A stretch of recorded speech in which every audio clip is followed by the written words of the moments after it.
Hello and welcome to Teachings in Education with Frank Avella, the history of special education. In the United States today, all students with disabilities have the right to special education services and a free public education. These children are protected by laws. Students classified as having disabilities are afforded accommodations and modifications. Accommodations are related to access of content, while modifications allow for changes to content. No doubt, these students benefit greatly from them today. However, this wasn't always the case. It was only with the help of certain advocacy groups. These advocacy groups were usually formed by parents of students with special needs and other members of that community. The advocacy groups lobbied and fought for these children by bringing their plight to the public eye, as well as putting pressure on local and state politicians. They got the public involved.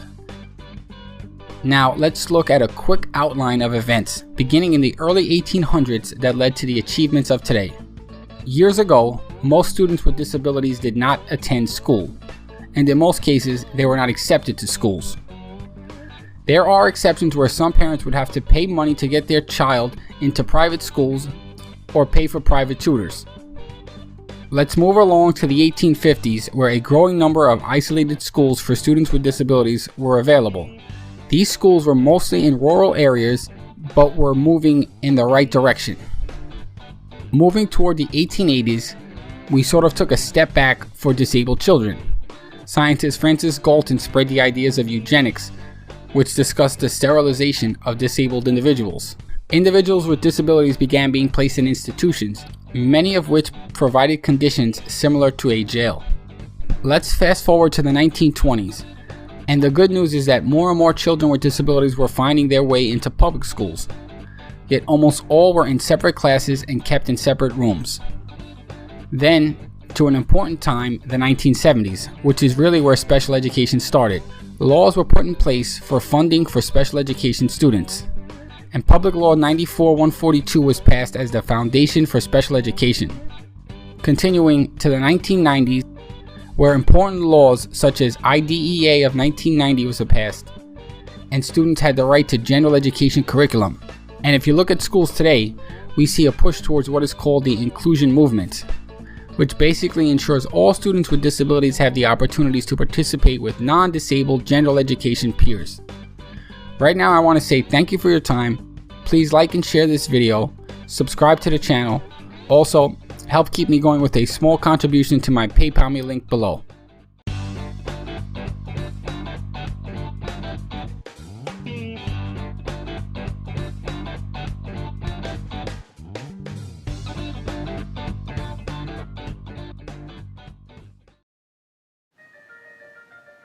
Students with disabilities in our nation have had a long fight and struggle towards acceptance, education, and inclusion in the classroom. Starting during the Enlightenment period, disabled students have now worked their way to receive proper facilities and treatment beyond even public high school. The 19th century looked towards the education of disabled citizens as a way to protect children and protect society from those with disabilities. Thomas Hopkins Gallaudet founded the first American institution for individuals with disabilities in 1817. Gallaudet believed it was his moral and spiritual responsibility to educate the disabled. He created the Connecticut Asylum for the Education and Instruction of Deaf and Dumb Persons under the notion that it is of strong importance to awaken the consciousness of God. After the founding of this institution, by 1860, 28 out of 33 states had created an asylum. The average age of the students in these institutions was 22 years old. Thus, children with disabilities were not receiving any support. In 1846, Samuel Gridley Howe began a fight to the state legislature of Massachusetts to ask to fund the creation of a school for the disabled. By 1848, Howe received state funding to create the experimental school for the teaching and training of idiotic children in Boston. Edward Seguin of France influenced pedagogical methods for the disabled in 1866. He recommended that schools should teach no more than 150 to 200 students so educators can know, care, and plan for their students appropriately. In addition, Seguin asked the facilities to be located in rural areas and that the schools focused on the education of motor, sensory, physical training, intellectual training, and socialization. In the late 19th century, people at this time went backwards in their views of mental handicaps and began to fear these citizens because they believed that Seguin was not able to teach these children how to function independently in society. Americans created two solutions to mental disabilities: sterilization and segregation, resulting in institutionalization. And unfortunately, through institutionalization, students with disabilities received horrendous living conditions, abuse, and inappropriate treatment and inappropriate education towards their disability. The 20th century saw the rise in increased awareness, treatment, and most importantly, legislations to support students with disabilities. Beginning with the compulsory education laws of 1917, special education classes were enacted into the school systems. Because of these laws, schools were no longer allowed to ignore intellectually disabled students. However, integrated classes with intellectually disabled were poorly run by teachers who were unenthusiastic towards running these inclusive classrooms. Thus, classes became segregated to attain to the laws and the wishes of the teachers rather than attaining to the needs of the students. It was not until the Russian launch of Sputnik, which provoked a positive emphasis on American education and positively affected special education. With this movement, John F. Kennedy introduced the National Action to Combat Mental Retardation. In January 1971, the Pennsylvania Association for the Retarded Children, PARC, brought a class action lawsuit against the Commonwealth of Pennsylvania in federal district court. PARC was resolved by an agreement that all children with mental disabilities between ages 6 and 21 must be provided with free public education. Cases similar to PARC were filed across the country. However, many students with disabilities continued to be denied adequate public education. The first federal legislation to advance the opportunities for students with disabilities was the 1973 Rehabilitation Act, which called for equality in activities and to ensure proper facilities were constructed. In 1975, the Education of All Handicapped Children Act, which was later named Individuals with Disabilities in Education Act in 1990, mandated free and appropriate education for students with disabilities.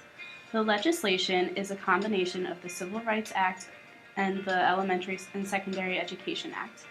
In 1997, Clinton signed the Individuals with Disabilities Education Act amendments, which amended and reauthorized the IDEA. This act was to improve the performance and achievement of students with disabilities in the special as well as the general education curriculum. Based off of the various reformers in legislation, today special education implements early intervention courses, highly trained educators, and appropriate facilities, characteristics of schools which were clearly invisible during the earlier centuries. With No Child Left Behind, passed in 2001, students with disabilities are not excluded from schools' accountability systems because of the fear that if they were excluded, then these students would be ignored.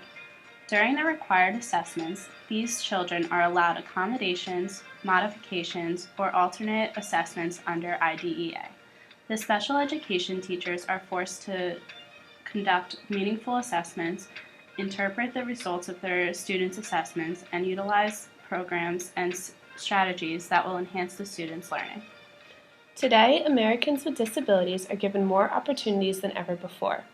With the passage of the ADA Amendments Act of 2008, a broader definition of what constitutes a disability has been established, and in turn, students with less recognized mental disabilities, such as autism spectrum disorders, are allocated the same amount of resources as those with obvious physical impairments. For much of the 20th century, students with mental disabilities were often characterized as either eccentric or mentally retarded, but a deeper understanding of diversity, combined with recent awareness of autism spectrum disorders, has led to new innovations in special education. Nationally, 61% of students across all disability categories are placed in general education classes 80% of the time or more. In contrast to this, the introduction of inclusive education for students with disabilities is starting to gain widespread popularity. The College of New Jersey's Career and Community Studies program helps acclimate students with severe mental disabilities to adult life by providing them equal access to collegiate services through integrated classes, vocational opportunities, and student mentors. Through education reform, it is clear that students with disabilities are now given opportunities beyond the public sector of the classroom. Through this process, the integration, acceptance, and education of students with disabilities will allow students of all backgrounds and learning capability a chance to progress beyond today's classroom.